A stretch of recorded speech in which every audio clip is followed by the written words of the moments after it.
bon, on peut dire un rêve d'enfance parce que moi j'adorais toujours dessiner, lire la BD. Mais par contre, mon premier boulot, c'est l'animation. Alors, après que moi je me rencontré avec Juanjo Guarnido à Madrid, dans un studio d'animation, on s'est dit de faire quelque chose ensemble dans la bande dessinée parce que tous les deux, nous étions de vrais passionnés. Et c'est comme ça que bon, on a démarré, on avait décidé et finalement on a pris Black Sad pour essayer avec ce projet dans le marché franco-belge. Et voilà, et c'est tout. Bon, les influences, c'est clair, c'est parce que moi j'adore les polars, même dans le cinéma que les romans, et bon, c'est un genre que je tiens beaucoup. Et puis les animaux c'est on dirait une espèce d'expériment graphique narratif, de mélanger un truc ancien comme les fables avec les codes du polar, que c'est très moderne. Et bon, apparemment ça a bien marché. Il a eu un peu de tout. Ça veut dire qu'il y a des éditeurs qui nous ont très bien accueilli le projet, ils sont tombés amoureux. C'est le cas de Dargo, il y avait des autres. Mais c'est vrai qu'il y avait aussi des éditeurs qui nous ont dit non, ce truc animalier, ça ne marche pas du tout, vous pouvez faire un polar mais sans animaux.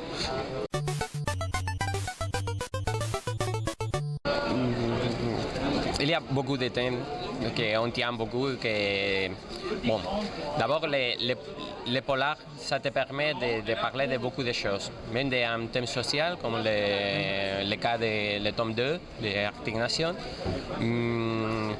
On peut aussi essayer avec un thème, disons, politique, comme le troisième.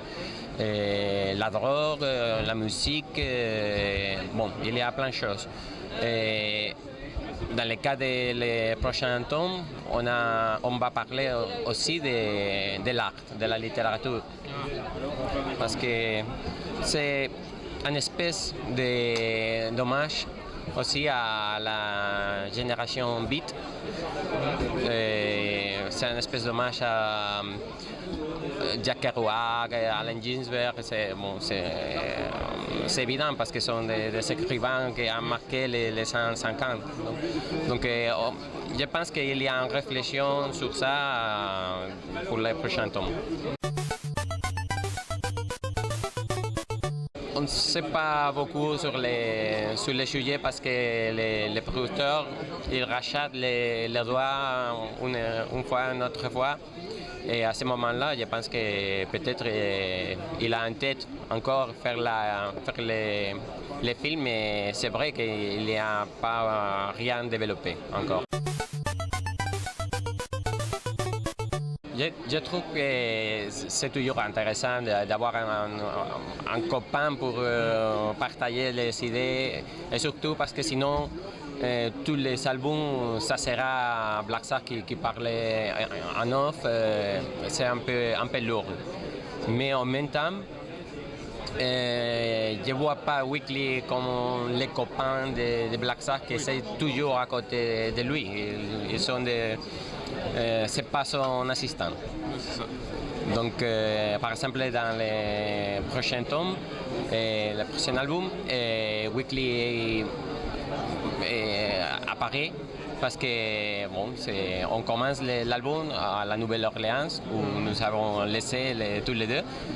Mais très tôt, ils se séparent.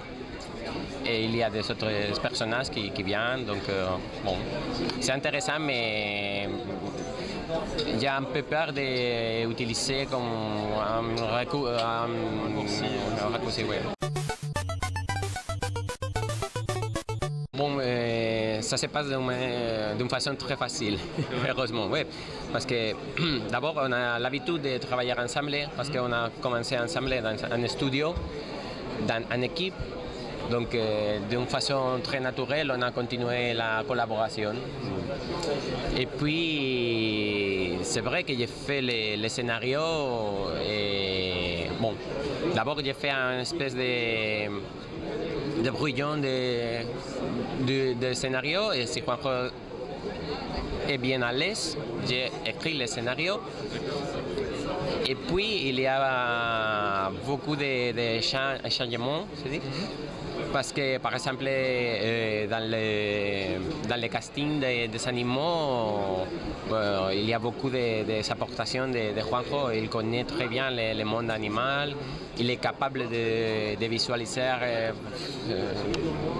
plus clairement que moi. Alors, il y a un changement. Et puis, tout le reste du travail, tout le reste de la production, même les découpages que les crayonnés, la mise en couleur, Juanjo m'envoie à chaque plan pour voir, pour valoriser si ça va ou ça ne va pas.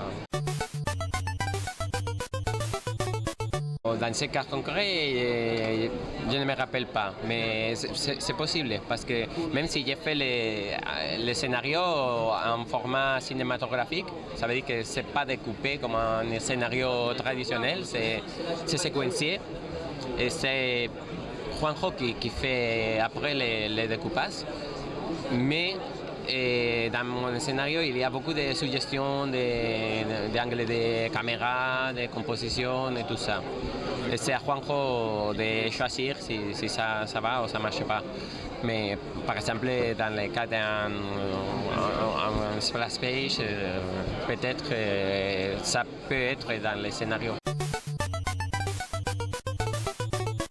Bon, ça c'est sûr que tous les autres projets que j'ai à côté vont être éclipsés par Black Sabbath, mais bon, c'est normal parce que c'est impossible de répéter un tel succès.